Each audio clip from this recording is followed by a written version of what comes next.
India 4th largest economy है इस दुनिया की, लेकिन वुमेन सेफ्टी इंडेक्स में 131st नंबर पे आती है out of 181 countries. Isn't that so diabolical? I mean, as a girl, it scares the shit out of me. अगर तुम ये लड़के हो और तुम ये वीडियो देख रहे हो तो आई एम श्योर कि तुम्हारी लाइफ में कोई लड़की ज़रूर होगी. ऑब्वियसली होनी चाहिए. तुम्हारी मॉम हो सकती है, तुम्हारी बहन हो सकती है, तुम्हारी गर्लफ्रेंड, तुम्हारी फ्रेंड, कोई भी जिसे तुम जानते हो. And there is not a single women on this earth जिसने कभी अपनी लाइफ में हरासमेंट ना फेस की हो, इंक्लूडिंग मी. तो आज की वीडियो मैं क्यों बना रही हूँ?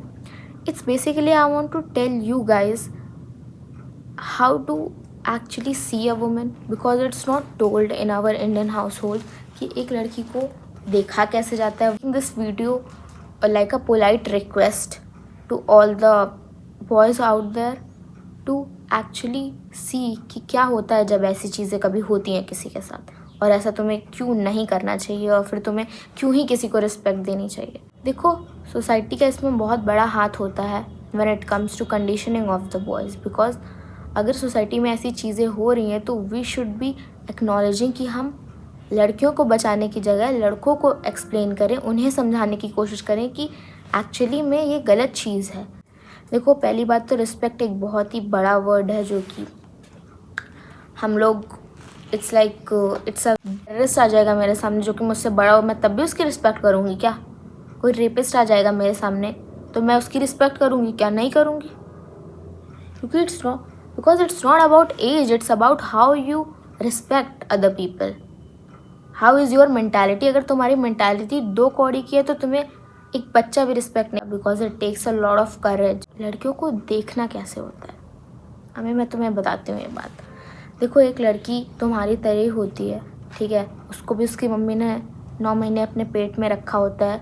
उसके बाद वो भी पैदा होती है, वो भी रोती है, वो भी तुम्हारे तरह सारे काम करती है. उसके भी सपने होते हैं, उसकी भी गलतियाँ होती हैं, ठीक है. उसे भी लोग प्यार करते हैं, उससे भी लोग नफरत करते हैं. तो मुझे समझ में आता है कि डिफरेंस कहाँ आ जाता है. डिफरेंस तब आता है जब तुम्हारी मेंटालिटी ही ख़राब हो. मुझे खाना बना अच्छा नहीं हो रहा है. मुझे तो लगता है हमारा देश कहाँ जाएगा. हम 4th लार्जेस्ट इकोनॉमी कौन से एंगल से लगते हैं? Sorry, but that's just so much sarcastic. लड़कों को ये नहीं सिखाया जाता कि इंडिपेंडेंट लड़कियों के साथ जीना कैसे है, क्योंकि they are not use to this mentality. वो अभी भी इस मेंटालिटी से इंट्रोड्यूस नहीं हुए हैं कि अगर तुम्हारे घर में एक वर्किंग वुमेन है तो कैसे उस पर प्रेशर नहीं क्रिएट करना है, बट इंस्टेड कैसे उन पर प्रेशर क्रिएट करना है ये उन्हें आता है. Oh, this girl is wearing such a revealing clothes. Then there's a one hack for this. You can just skip the video. It's as simple as that. You can just skip the video. Swipe it up. And that's the only solution. Because she's not gonna stop, you're not gonna stop. चीज़ें खराब ही हो जाएंगी उसके बाद. So if you don't like someone's perspective, you can skip that and jump onto someone's whose perspective match with you. मतलब ये नहीं है कि अपनी सोच ही छोटी रखनी है हमेशा.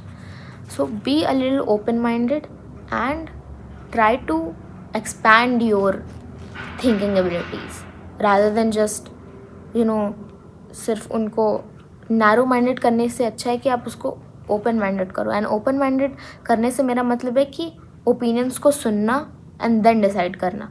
सिर्फ एक ही ओपिनियन से डिसीजन लेना is not something which is considered as open minded. And when you see a girl who is shown too much skin, or maybe she's wearing revealing clothes on internet and she's getting a lot of views, I know why she is doing that, because she knows that what you want. उसको पता है कि आजकल की लोगों की आंखों में कितनी लस्ट भरी है, कितनी they just want to see a woman naked, and that is the only reality. We all have lust in ourselves to some extent. Some people have it at extreme levels, and उसका शिकार वो हो ही जाते हैं. उसका result क्या है वो खुद जानते हैं. पर तुम उससे पूछोगे कि क्या वो लड़की गलत नहीं है, क्या वो नरक में नहीं जाएगी, क्या हम सब नरक में जाने वाले हैं? मैं क्या करूँगी यार स्वर्ग जाके? मुझे नहीं जाना स्वर्ग वगैरह, बिकॉज मेरे दोस्त लोग भी नरक ही जाएंगे, मैं भी नरक ही जाऊंगी, शायद तुम भी वहीं जाओ। अपनी एक्सपेक्टेशंस का बोझ दूसरों के ऊपर मत डालो, अपनी एक्सपेक्टेशंस का बर्डन एक किसी लड़की के ऊपर मत डालो। प्लेटफॉर्म का मतलब सिर्फ यही नहीं है कि यहाँ पर लोग अपने परफेक्ट लाइफ दिखाएं, यहाँ पर हमारे ये भी रिस्पॉन्सिबिलिटी है कि हम वो चीज़ों को प्रेजेंट करें जो कि प्रॉब्लम्स हैं। अगर मेरे पास ऑप्शन है अवेयरनेस क्रिएट करने का तो मैं क्यों। So it's high time that now we change the narrative. Only we can change it. Only I can and you can change it.